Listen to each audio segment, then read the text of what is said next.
Hi friends, ಒಂದು ಅದ್ಭುತ ಪಂದ್ಯ. ಸೋತಿರುವ ಪಂದ್ಯ ಗೆದ್ದಿರುತ್ತಾರೆ. ನಿನ್ನೆ ಸೋಲಿನಿಂದ ಗೆಲುವಿಗೆ ತಂದು ಮತ್ತೆ ಸೋಲಿಸಿದಂಥ ಇವರು ಡೇವಿಡ್ ವಾರ್ನರು. ಬಟ್ ಇವತ್ತು ಕೇವಲ 21 ವರ್ಷದ ಹುಡುಗ ಮುಕುಲ್ ಚೌಧರಿ ಅವರು ಸೋತಂದ ಪಂದ್ಯವನ್ನು ಗೆಲ್ಲಿಸ್ತಾರೆ ಅಂತ ಹೇಳಬೇಕಾಗುತ್ತೆ. ಕೊನೆ 8ನೇ ವಿಕೆಟ್, 7ನೇ ಅವರು ಬ್ಯಾಟಿಂಗ್ ಬರ್ತಾರೆ.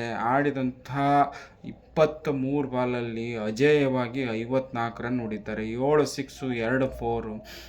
ಅವಿಷ್ ಖಾನ್ ಅವ್ರ ಜೊತೆ 55 ರನ್ ತೆಗೆದ್ರೆ ಒಬ್ಬರೇ 54. ಅವಿಷ್ ಖಾನ್ ಕೇವಲ ಸಿಂಗಲ್ ರನ್ ತೆಗಿತಾರೆ. ಯಾರು ಒಬ್ಬರಿಗೂ 99% ಯಾರಿಗೂ LSC ಗೆಲ್ತೈತೆ ಅನ್ನೋ ಭರವಸೆ ಇರಲಿಲ್ಲ. ಅಂಥ ಪಂದ್ಯದಲ್ಲಿ ಒಂದು ಅದ್ಭುತ ಗೆಲುವನ್ನು ತಂದುಕೊಟ್ಟಂಥ ಒಂದು ಹಿನ್ನೆಲೆ ಇದೆ. ಏಪ್ರಿಲ್ 9 ಇದೇ ರೀತಿ ಪಂದ್ಯದಲ್ಲಿ ಕಲ್ಕತ್ತಾ ಪರವಾಗಿ ರಿಂಕು ಸಿಂಗು ಲಾಸ್ಟ್ 5 ಸಿಕ್ಸ್ ಹೊಡಿತಾರೆ ಒಂದೇ ಓವರ್ನಲ್ಲಿ.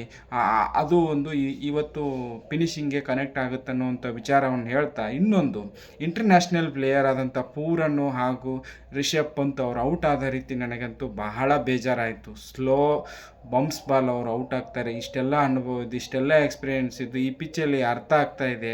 ಸ್ಲೋ ಬಂಪ್ಸ್ಗೆ ನಾವು ತಡೆದು ಆಡಬೇಕು ಅನ್ನೋ ಒಂದು ಪೇಷನ್ಸ್ ಇಲ್ಲ.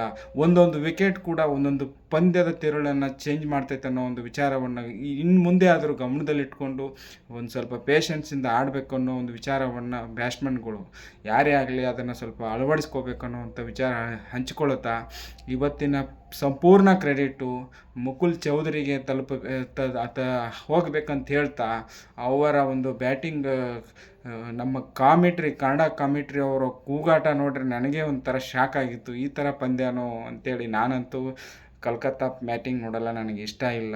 ಅಜಿಂಕ್ಯ ರಹಾನೆ ಅವರು ನನ್ನ ಆ ಜನ್ಮ ಶತ್ರು ಅವರು ಅಂತ ಹೇಳ್ತಾ, ನಾಳಿನ ಪಂದ್ಯ ಎನಿ ಕಂಡೀಷನ್ ನಮ್ಮ RCB ಗೆದ್ದೇ ಗೆಲ್ತೈತೆ ಅಂತ ಹೇಳ್ತೀನಿ. ಇನ್ನೊಂದು 4 ಸೆಮಿಫೈನಲ್ ಹೋಗುವಂಥ ತಂಡಗಳನ್ನ ನಾನು ಇವಾಗಲೇ ಪ್ರಿಡಿಕ್ಷನ್ ಮಾಡ್ತಾಯಿದ್ದೀನಿ. ಯಾವುದಂದರೆ, ಮೊದಲನೇದು RCB, 2ನೇದು ಪಂಜಾಬು, 3ನೇದು RR, 4ನೇದು LSG ಅಥವಾ DC.